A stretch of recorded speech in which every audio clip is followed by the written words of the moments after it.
नमः श्रीवर्धमानाय निर्धूतकलिलात्मने सालोकानां त्रिलोकानां यद्विद्यादर्पणायते।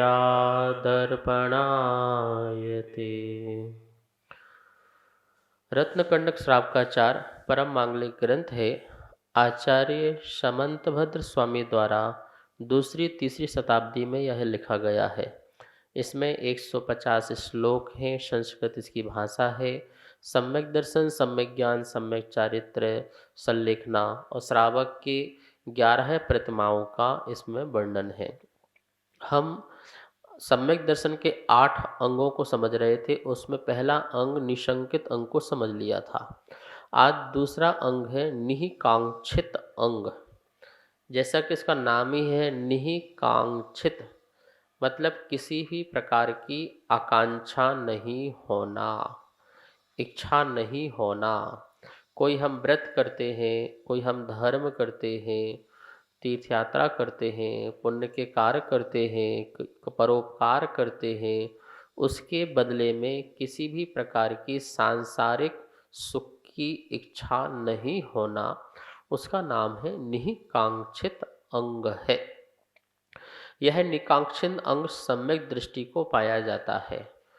किस किस प्रकार से हम जो है इसको पालन कर सकते हैं, कौन सी ऐसी भावनाएं रखें जिससे हमारे अंदर निकांक्षितपना आए।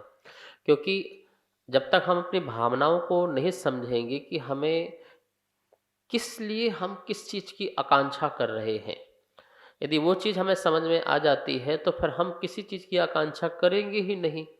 तो हम मूल जड़ की बात जो है आचार्य भगवान श्लोक नंबर 12 में बताने जा रहे हैं। आइए सबसे पहले श्लोक का उच्चारण करते हैं और फिर इसके बाद इसके अर्थ को भी समझते हैं।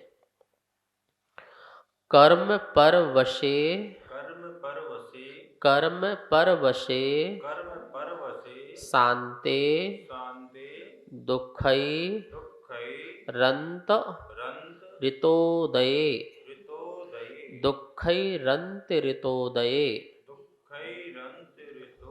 पाप बीजे सुखे नास्थः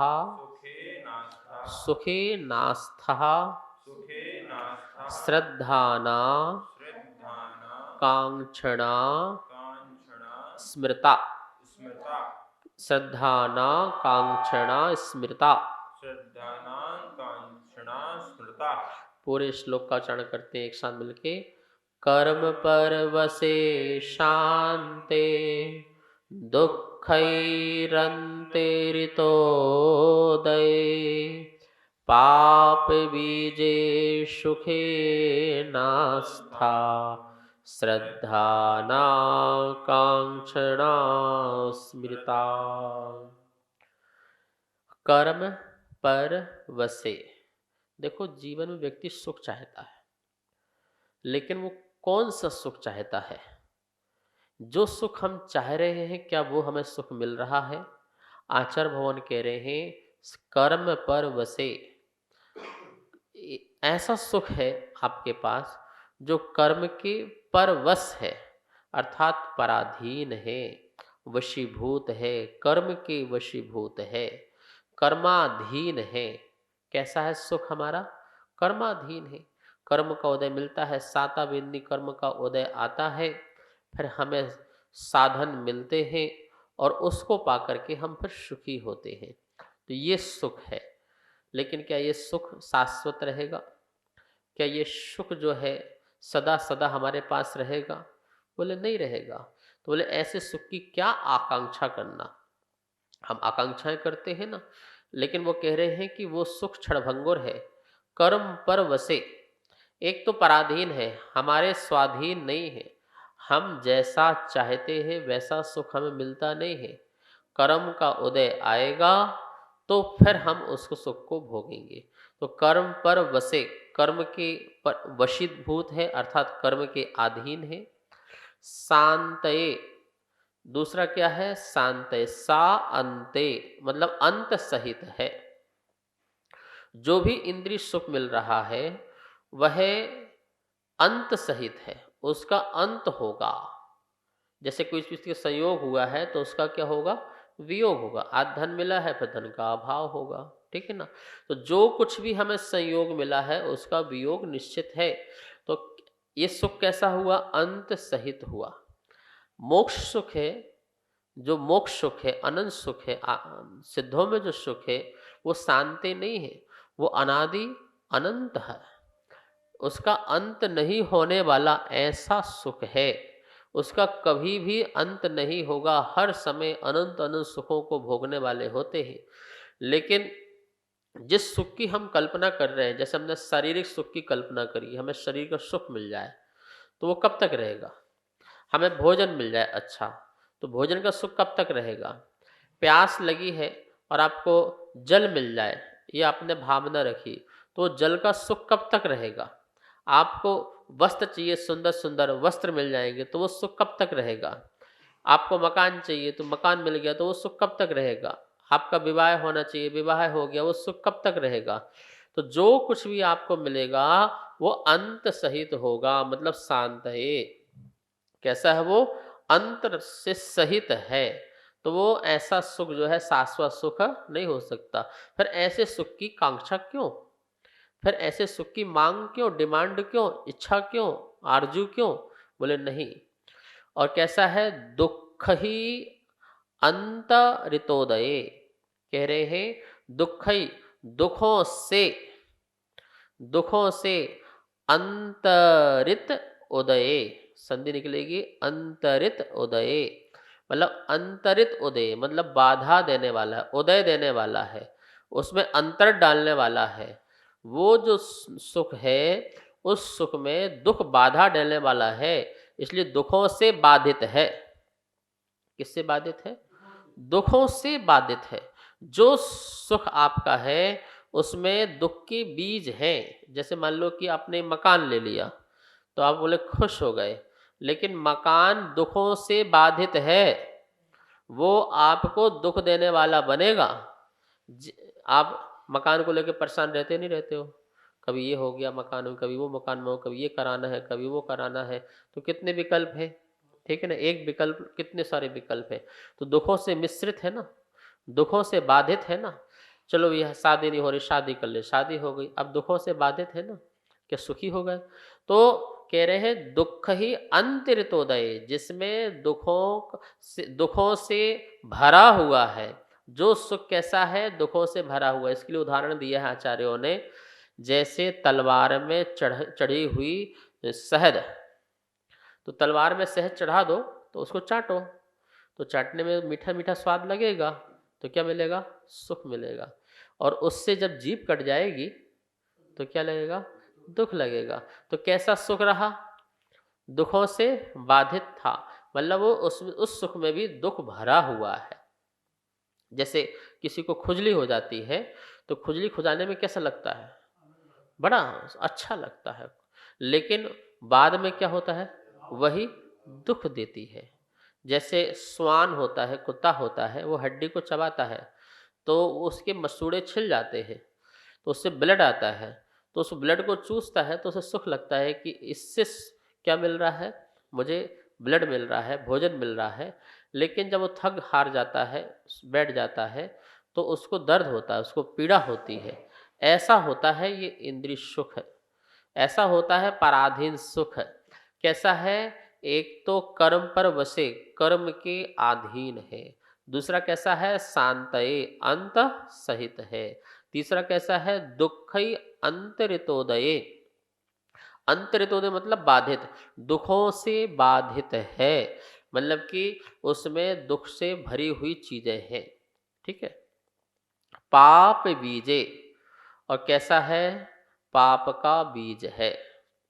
देखो जब भी सुख आएंगे तो आदमी सुखी अवस्था में पाप ही करता है। पुण्य के उदय से उसे बहुत सारी वस्तुएं मिल जाएंगी, भोग सामग्रियां मिल जाएंगी, लेकिन वो उसका वो सदुपयोग नहीं कर पाता है। उसका कैसा करता है? वह दुरुपयोग करता है, और दुरुपयोग करके क्या करेगा? पाप का बंध बांधेगा। तो वो सुख तुम्हारे लिए क्या हो गया? दुख का बाधित। जैसे मोबाइल मिल गया तुम्हारे लिए, तो मोबाइल तुम्हें सुख का साधन मिल गया, टाइम पास, मनोरंजन सब कुछ हो गया। तो ये एक तो कारण था कि चलो लोगों से अपन कनेक्टिविटी बना सके, ठीक है? या स्वाध्याय कर सके, पढ़ सके। लेकिन वो ज़्यादा पाप का कारण ज़्यादा बन गया। कैसा बन गया? पाप का कारण ज़्यादा बन गया, तो सुख कम दे रहा है और पाप ज़्यादा दे रहा है। जैसे आप पुण्य की वजह से देवगति चले गए, तो देवगति गए तो देवगति में जाकर के तुमने धर्म ध्यान तो कम किया, लेकिन भोगों में लिप्त हो गए। तो तुमने वहाँ पुण्य से सब कुछ प्राप्त किया, लेकिन पुण्य से प्राप्त होने के बाद भी आपने क्या किया? पाप का ही बंध बांधा। तो बोले कैसा है सुख है? जिसकी तुम आकांक्षा कर रहे हो कि मैं देव बन जाऊं, मैं ये हो जाऊं, मैं सेठ बन जाऊं, मैं पैसा वाला बन जाऊं, मेरे पास ये सब हो जाए। सब हो जाएगा, लेकिन ये सब होने के बाद भी तुम्हारे पास वो सब कारण पाप के बीज, बीज समझते हैं? जैसे बीज डालो तो वृक्ष बन जाता है, ऐसे ही उस सुख में तुम ऐसा गलत काम करोगे कि वो ऐसा पाप रूपी बीज बन जाएगा, जिससे तुम्हें दुख ही दुख की प्राप्ति होगी। तो फिर बोले ऐसे सुख की क्या कामना करना, फिर तो अपने संतोष भाव रखो। सम्यक दृष्टि पुरुषार्थ करता है, लेकिन आकांक्षाएं नहीं करता है। सम्यक दृष्टि आवश्यकताओं की पूर्ति करता है, पर अनंत आकाश की आकांक्षाओं की पूर्ति नहीं करता है। जितनी अपनी आवश्यकता है जीवन जीने के लिए, उसके लिए वह पुरुषार्थ भी करता है, लेकिन आकांक्षाओं के आकाश के पीछे नहीं भागता है, क्योंकि वो तो अनंत है। वो कहाँ तक भागेगा? तो बोले उसके लिए नहीं भागता है। तो पाप बीजे, पाप का बीजे है। ऐसे सुखे, ऐसे सुख में अनास्था, क्या करना? आस्था नहीं रखना। क्या नहीं रखना? ऐसे सुख में विश्वास नहीं रखना, ऐसे सुख में आपको श्रद्धा नहीं रखना है। इसी का नाम है श्रद्धान।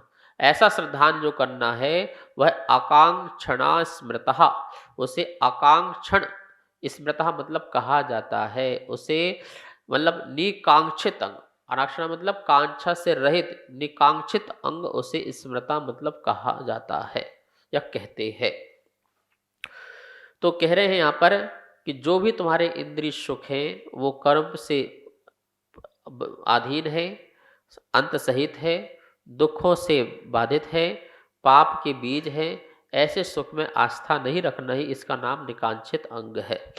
अन्वयार्थ देख लेते हैं यहाँ पर एक एक शब्द का अर्थ। कर्म पर वशे, कर्मों के अधीन, शांते अंत सहित या नश्वर, दुखई दुखों से, अंत ऋतोदये बाधित, चा और पाप बीजे, पाप के कारण, ऐसे सुखे सांसारिक सुखों में अनास्था अरुचिपूर्ण श्रद्धानम, श्रद्धान को अनाकांक्षणा निकांक्षित अंग स्मृतः कहते हैं। जो भी हमारे सांसारिक सुख हैं, देखो जीवन में व्यक्ति जो है संसार संबंधी सुखों के पीछे भागता रहता है, या मन में उत्पन्न होने वाले जो विचार हैं उनकी पूर्ति करता है, या जो वचनों से बोल दिया है उनकी पूर्ति करता है, या शरीर से जो उसकी इच्छाएं हैं उनको वो पूर्ति करता है। तो कहते हैं कि वो इसके लिए सुबह से शाम तक उनको पाने के लिए वो भागता रहता है। सुबह से शाम उसे कुछ पता नहीं है मैं क्या कर रहा हूँ इस जीवन के लिए, बस जो मन में आया है उसको पूरा करना है और उसके लिए दौड़ता रहता है।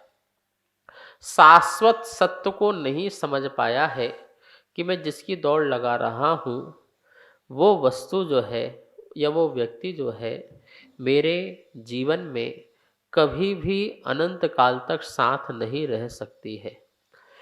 आचार्यों ने कहा है सांसारिक सुख जो है बिजली की तरह होता है, बिजली तड़कती है और फिर चली जाती है। इंद्रधनुष की तरह होता है, जैसे इंद्रधनुष जो है कुछ समय के लिए आता है और फिर लोप हो जाता है। सांसारिक सुख जो है वह जल की बूंद की तरह है, जो बहुत दिनों तक या बहुत समय तक ठहर नहीं सकती है, बुदबुदा फूट जाता है, फट जाता है। ऐसे ही जितने भी पांच इंद्रिय के सुख हैं, स्पर्शन, रसना, घ्राण, चक्षु और श्रोत, ये पांचों इंद्रिय के जो भी सुख है वो सुख कैसे हैं? हमारे छूटने वाले होते हैं, वो सदा रहने वाले नहीं होते हैं।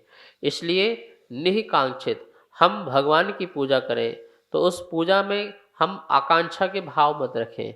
कहा गया धम्मम भोग निमित्तम, जो धर्म को भोग के निमित्त करता है वह मिथ्या दृष्टि होता है। मिथ्या दृष्टि की भावना होती है कि मैं धर्म करूं तो भोग के निमित्त, मतलब सुखों के निमित्त से, वो भी संसार के सुखों के निमित्त से।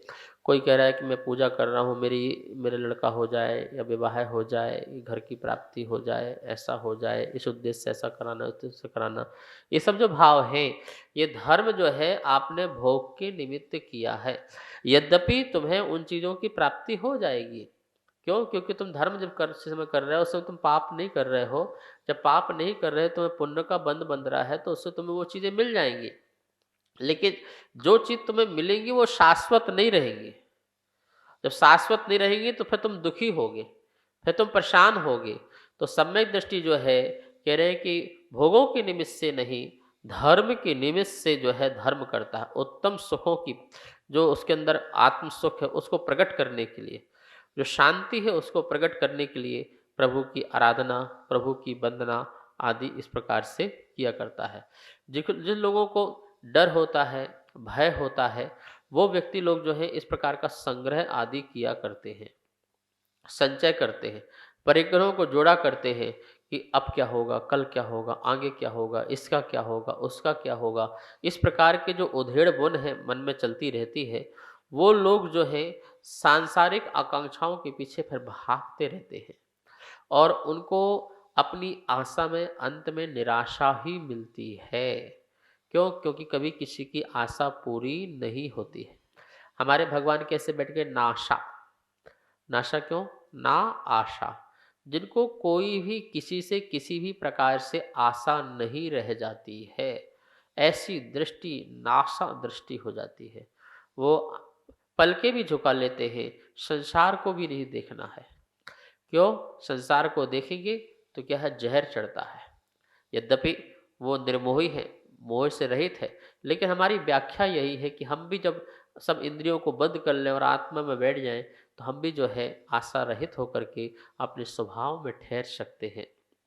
सम्यक दृष्टि का दूसरा गुण यहाँ पर आचार्य भगवान ने बताया, निहिकांक्षित अंग बताया गया है। हमें कहीं भी किसी प्रकार की आकांक्षा नहीं करना। एक बात, यदि आकांक्षा कर भी ली और अपन देव शास्त्र गुरु को ही मान रहे हैं, और यदि अपन ने आकांक्षा भी कर ली है, तो इस बात का ध्यान रखना, उससे हमारा सम्यक दर्शन नष्ट नहीं होगा। यद्यपि सम्यक दर्शन में दोष लगेगा, अतिचार लगेगा। क्योंकि हम देव शास्त्र के आराधक हैं, तो इसलिए हमारे लिए सम्यक दर्शन नष्ट पूर्ण नहीं हो जाएगा, इसका भी ध्यान रखेंगे।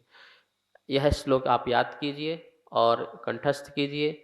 10 अंगों का पालन कीजिए, सम्यक दर्शन को शुद्ध कीजिए। समय हो चुका है, आइए माँ जनवाणी की स्तुति करते हैं। जावाणी के ज्ञान से सूझे लोकालो, सो वाणी मस्तक धरे सदा देत हूँ धो। हे जिनवाणी भारती तो हे जपो निन्रेन, जो तेरी शरणा धरे सो पावे सुख चैन। सबको बहुत बहुत मंगल आशीर्वाद।